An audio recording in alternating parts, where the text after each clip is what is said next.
तो सर जी अभी भाषा सिखाने को लेके इस बात पे काफ़ी बहस होती है कि बच्चे को जो शुरुआती भाषा है कैसे सिखाया जाए, खासकर पढ़ना लिखना कक्षा 1 या केजी से कैसे शुरू करें। तो अगर मैं यहाँ जब मैं इस विद्यालय में पढ़ाता था तो मेरा ऐसा अनुभव है कि वहाँ पे भाषा को समग्रता में पढ़ाते थे और बच्चों को सीधे वाक्यों से शुरुआत करते थे पढ़ने से, और बहुत सारे ऐसे अवसर होते थे जहाँ पे बच्चे प्रिंट को देखता था, लिखे हुए को देखता था, उससे गुजरता था। काफ़ी ऐसे मौके हमारे विद्यालय में होते थे, चाहे असेंबली में लिखी हुई प्रार्थनाएँ हैं या डिस्प्ले बोर्ड पे चिपके हुए बच्चों के लिखे हुए अनुभव है। तो मैंने देखा कि वो 2 में जाते-जाते खूब पढ़ना सीख जाते थे, ख़ासकर हिंदी विषय। लेकिन अभी इस बात पे बहस होती है कि कौन-सा तरीका सही है, जो ट्रेडिशनल तरीका है कि पहले वर्णमाला सिखाई जाए, फिर बराखड़ी सिखाई जाए और फिर आप वाक्यों को पढ़ना सिखाइए, या आप सीधे ही समग्रता में जो कहते हैं कि पढ़ना-लिखना बच्चों को सिखाएँ। तो आप का अनुभव किस तरह का है इसको लेकर, या कौन-सा दृष्टिकोण होना चाहिए?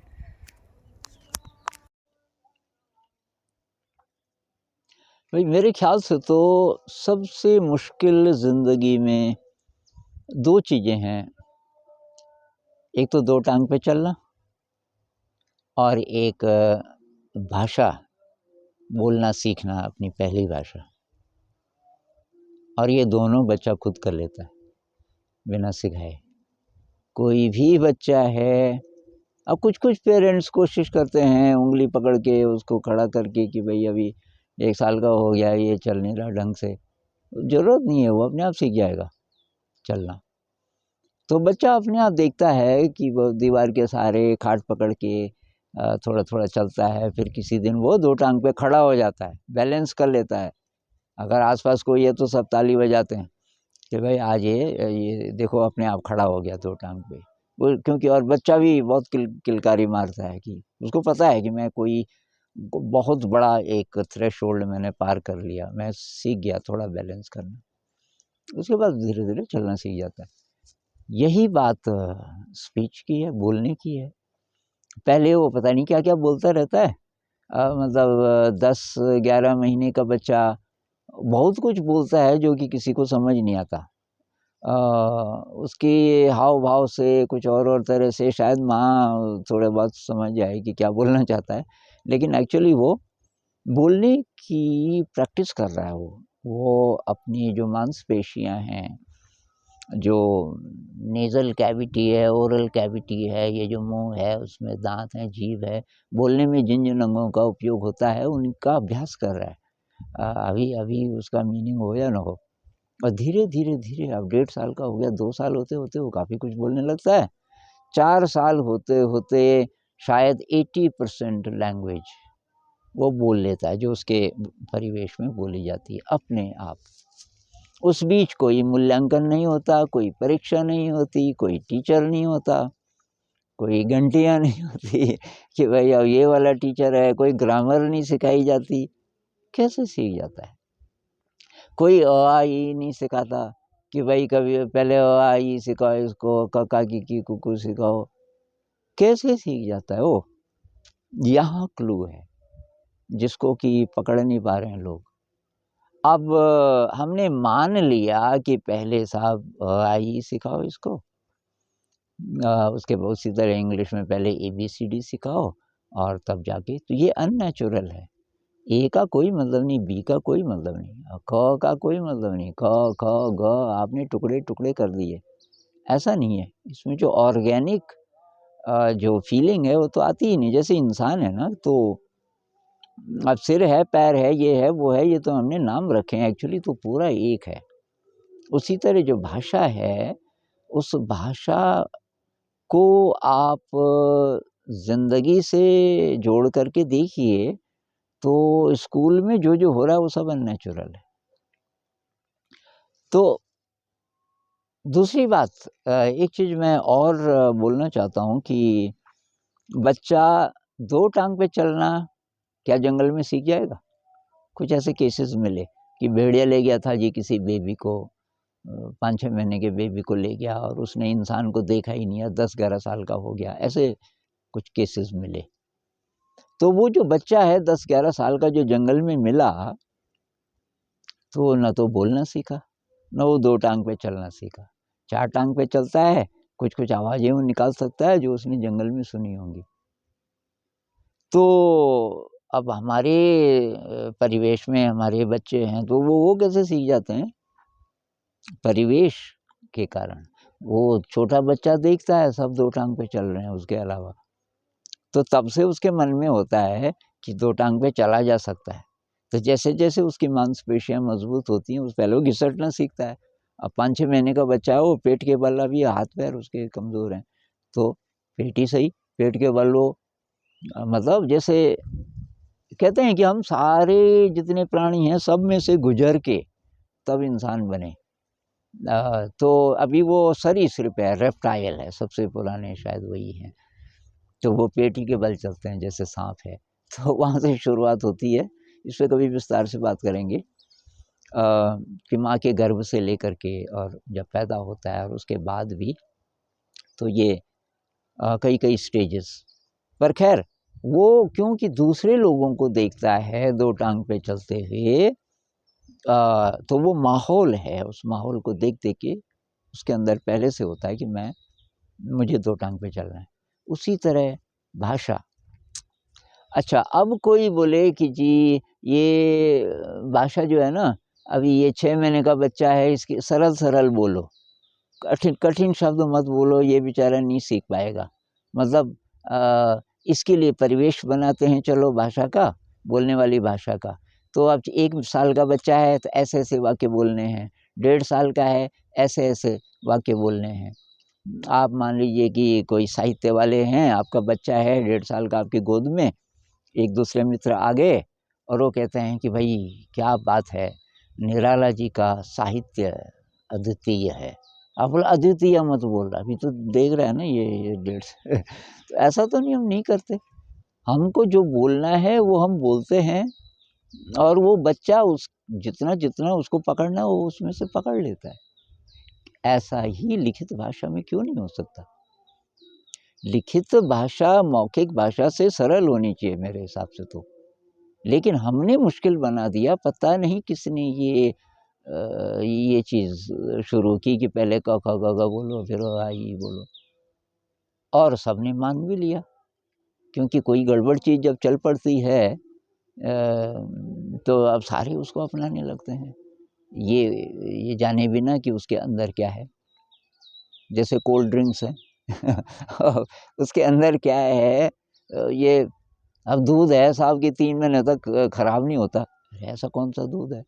उसमें ज़रूर कोई ऐसा प्रिज़र्वेटिव डला होगा जिसका आपको पता नहीं है और वो आपकी हेल्थ के लिए ठीक है क्या? अब आप बोलते सारी दुनिया पी रही है। तो सारी दुनिया अब सब स्कूलों में वही चल रहा है, तो अब आप ही कुछ अनोखी बात क्यों बोल रहे हो? सब जगह यही तो होता है, अ, आ, इ, ई, क, ख, कि, की। तो भई सब जगह होता है तो वो सही है, ये ज़रूरी तो नहीं है ना। बहुत सारी चीज़ें सब जगह पहले होती थी, बाद में नहीं होती। बाद में तब जब नई इन्वेंशन होती है, नई चीज़ का पता चलता है, तो चीज़ें बदलती हैं। तो ये तो अननेचुरल एनवायरनमेंट हमने बना लिया और अब दूसरी बात ये बताइए कि बच्चा जो है ना, जैसे देखता है बड़ों को, उससे उसको प्रेरणा मिलती है। हम जो बोलते हैं घरों में तो इसलिए नहीं बोलते कि हमको सुन-सुन के ये भी सीखेगा, हम तो अपनी ज़िंदगी जी रहे हैं, हम अपने लिए बोल रहे हैं। क्या ऐसा ही अ, हम लिखित भाषा के साथ करते हैं क्या? कि बच्चे को दिखाई दे, चलो स्कूल स्कूल है, स्कूल में टीचर्स हैं, वो तो ठीक है। टीचर्स लोग लिखित भाषा का प्रयोग कर रहे हैं अपने लिए प्रयोग कर रहे हैं और बच्चा भी उस दुनिया का हिस्सा है, बच्चा भी देख रहा है। ऐसा कितना-कितना होता है। जितना-जितना होता होगा, उतना बच्चा जल्दी सीख जाएगा। उदाहरण के लिए हमारे स्कूल में जो प्रार्थनाएँ हैं और उनमें से ज़्यादातर स्वरचित प्रार्थनाएँ हैं, एक ये भी बात है। स्वरचित नहीं भी होती, प्रार्थनाएँ आपने कहीं से भी ली, उनको लिख के और हम दीवार पे लगा देते हैं। अब सब सारे बच्चे गा रहे हैं, तबला है, हारमोनियम है और उसके साथ गा रहे हैं, अभय करो मन हे भय भंजन, जीवन सफल करो। तो केजी का बच्चा भी देख रहा है, सब बच्चे देख रहे हैं उस चार्ट की तरफ जिस पे लिखा है। केजी का बच्चा भी समझ जाता है, जिसको अभी 2-4 महीने हो गए, कि ये प्रार्थना कहाँ है। तो उस चार्ट को देख रहा है, अभी उसको नहीं आता पढ़ना लिखना, लेकिन वो बार जब ये प्रार्थना आएगी तब वो देखेगा। और ऐसी-ऐसी बहुत सारी प्रार्थनाएँ हैं। तो ये एक उदाहरण है कि वो प्रार्थनाएँ हमने इसलिए नहीं लिखी कि इनको देख-देख के केजी वाले कक्षा 1 वाले भी सीख जाएँगे। हमने तो अपने लिए लिखी, क्योंकि बड़े भी देख रहे हैं, 50-60 साल का कोई आदमी है, वो भी देख रहा है उसको। किसी-किसी को कंठस्थ हो वो अलग बात है, नहीं तो वो देख रहे हैं उसको। तो वो ऐसी चीज़ है, लिखित भाषा में एक ऐसी चीज़ है जो बड़े लोगों ने अपने लिए की है, और वो बच्चा देख रहा है कि ये बहुत महत्वपूर्ण कोई चीज़ है, क्योंकि उसको संगीत में हम बदल रहे हैं।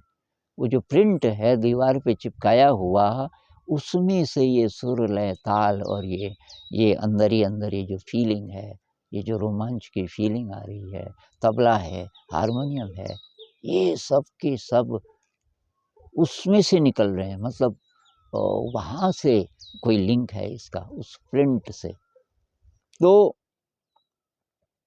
अब लोग बोलते हैं प्रिंट रिच होना चाहिए जी, प्रिंट रिच होना चाहिए, लेकिन बच्चे के लिए नहीं। प्रिंट रिच आप उसको करो अपने लिए भी। प्रिंट रिच है वो केवल बच्चे के लिए करेंगे तब भी उतनी सफलता नहीं मिलेगी, थोड़ा बहुत तो मिलेगी। तो हमने उबाऊ बना दिया, अननेचुरल बना दिया, भाषा को बीमार कर दिया, उसको ज़िंदगी से दूर कर दिया। खुद हम कुछ करते नहीं भाषा का उपयोग, टीचर लोग। अब भाई पढ़ाई लिखाई हमने काहे के लिए की? कोई कहता है जी मैंने बीए किया, एमए किया, हिंदी मुख्य विषय था। मान लीजिए, अभी क्या करते हो आप? रोज़-रोज़ हिंदी का लिखित उपयोग क्या करते हो? अपने लिए, बच्चे के लिए नहीं, कि साहब हम ये करते हैं, ये करते हैं, वो करते हैं। बच्चे के लिए नहीं, अपने लिए बोलो। तो कोई बोले मैं कविता रचता हूँ, मैं अपना अनुभव लिखता हूँ रोज़। तो हमने एपीबी में थोड़ी शुरुआत की। अब टीचर्स अलग-अलग प्रकार के हैं, जैसे-जैसे कॉन्फिडेंस उनका बढ़ता है तब वो भी करेंगे कि भई अपना अनुभव लिखो, अनुभव शेयर करो बच्चों के साथ। अपने लिए लिखो आप। जन्मदिन मनाओ, और जन्मदिन किसी बच्चे का जन्मदिन है उसके बारे में, कि भई उसको पूछ के कि भई तेरा जन्म तुझे क्या अच्छा लगता है? तेरे बारे में कुछ लिख देते हैं इस कागज़ पे। तो वो केवल उस बच्चे के लिए नहीं लिखा जा रहा है, वो टीचर अपने लिए भी लिख रहा है और उनके साथ शेयर भी कर रहा है, क्योंकि भाषा शेयरिंग के लिए है। तो पूरी कम्युनिटी के साथ आप अपनी फीलिंग्स को, अपने ज्ञान को शेयर कर रहे हो लिखित भाषा के माध्यम से। ऐसा अगर माहौल होगा, तो बहुत जल्दी बच्चा सीख जाएगा। ये जो कांसेप्ट है कि बच्चे को सिखाओ, बस यहाँ गड़बड़ है। बोलने वाली भाषा से क्लू मिलेगा। भई बोल, हम जैसे गढ़वाल में हैं, तो बच्चा गढ़वाली सीखता है परिवार में। कैसे सीखी उसने गढ़वाली? आपने उसके लिए कोई विशेष इंतज़ाम किया? कुछ नहीं किया। पर आप गढ़वाली बोल रहे थे, आप उस भाषा का उपयोग कर रहे थे। रोज़ कई चीज़ों में, और बच्चा देखता है। बच्चा सुनता रहता है। मान लीजिए कि 7-8 महीने का बच्चा है और मम्मी बोल रही है कि उसकी बड़ी दीदी है, मान लीजिए 6-7 साल की, कि रुचि ज़रा पानी ला दो यार, मुझे बहुत प्यास लगी है। हाँ, वो बच्चा देख रहा है, सुन रहा है, और जब ज़रा और बड़ा है तो तो उसको पता चल गया, अच्छा ये पानी। फिर वो माँ को देखता है, माँ उसको पी रही है। उसके बाद माँ बोलती है, यार सब्ज़ी जल तो नहीं गई, उसमें ज़रा पानी डालते हैं। फिर वो सुनता है, फिर पानी। फिर माँ बोलती है, ये इसको ऊपर, बिट्टू को अंदर लाओ, बाहर बारिश हो रही है, देखिए कितना पानी बरस रहा है। और फिर उसने सुना कि अब वो बाल्टी में पीने का पानी है, वहाँ जाके उस पे हाथ लगाने वाले। मम्मी बोलते नहीं, पीने का पानी है, हाथ नहीं लगाना है इस पे, पीने का पानी। और फिर अच्छा ये भी पानी है। फिर माँ बोलती है कि जा वो पानी ठंडा हो जाएगा, इसको नहलाना है, वो परातला, इसको नहलाना है, डाल इसमें पानी, गर्म पानी। और वो फिर देखता है पानी, उसके ऊपर जो गिरता है, अच्छा ये भी पानी। तो ये है असली ग्रामर, ये है असली वाक्य प्रयोग जो उसने देखा। और आपने ये सारे सेंटेंसेस बोले इसलिए नहीं कि बिट्टू सुन रहा है, इसलिए बोले कि वो ज़िंदगी है आपकी, वो जो भाषा है उससे हमारा जीवन चलता है। और वो बच्चे को समझ आ जाती है बात, ये बहुत पावरफुल कोई चीज़ है। तो स्कूलों में भी ऐसा माहौल बनाया जा सकता है। ये अब बड़ा विषय है, कैसे बनेगा? बनाया जा सकता है। हमको जो टीचर्स हैं, हम जो एडल्ट्स हैं, हम उस भाषा को जानते हैं, हम ही ज़रा अपने को पूछना पड़ेगा काहे के लिए सीखी ये भाषा? भई लिखित भाषा का जब तुम यूज़ ही नहीं कर रहे कुछ अपने लिए, अपनी अपनी क्रिएटिविटी के लिए, अपने ज्ञान के एक्सप्रेशन के लिए, दूसरों के साथ कुछ सार्थक शेयर करने के लिए यूज़ ही नहीं कर रहे, और तो काहे के लिए सीखी? तो वो क्यों सीखेगा? वो देख रहा है कि आप तो कुछ कर नहीं रहे। आपको आती है, आती होगी, पढ़ना लिखना आता होगा, पर कुछ यूज़ नहीं कर रहे हो उसका, तो शायद ये बेकार सिखा रहे हैं। कौन जाने ये उसके मन में बैठ जाता हो, मेरे पीछे क्यों पड़े हैं? ये सीखो, वो सीखो, आपने तो सब सीखा, आप कुछ कर ही नहीं रहे। तो हमें अपने से शुरुआत करनी पड़ेगी।